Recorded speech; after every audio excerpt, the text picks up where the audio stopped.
A favorite weather forecast of comedians reads, snow, followed by small boys with sleds. But it has not always been so. Until this Philadelphia company got into sled manufacturing in 1889, sleds were for large boys only, large boys and grown men. It was the fast, lightweight, steerable model we see here, invented by the father of Charles Allen, the man on the left, that sent the cumbersome, rigid wooden sled into oblivion. 65 years later, modern versions of the flexible flyer are still turned out in great numbers here at S.L. Allen & Company, Incorporated. Manufacturing techniques have changed in the intervening years, and sled runners now are formed on machines that didn't exist in 1889, but the basic principle remains the same.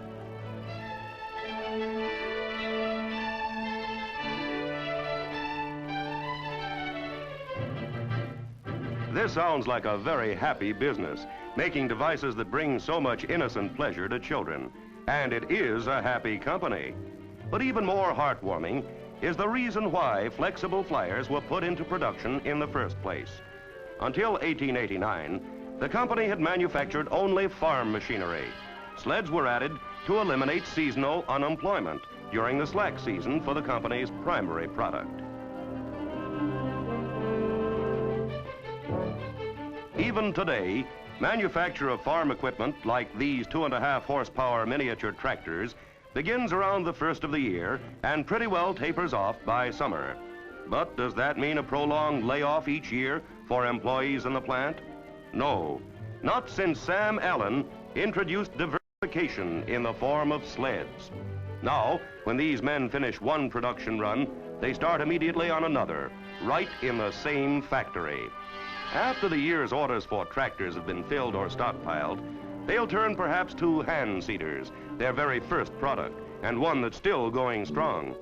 This brings not only year-round employment, but the economies of sustained mass production that wouldn't otherwise be possible for a company with just one seasonal product. After seeders, still another addition to the line, skis. In more than 100 operations, 23 separate pieces of hickory are glued together to become just one ski.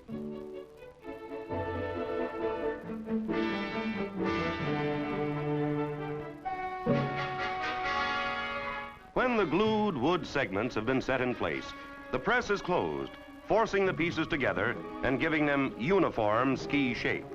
The temperature in the room will be raised to 220 degrees for 40 minutes to set the waterproof glue permanently.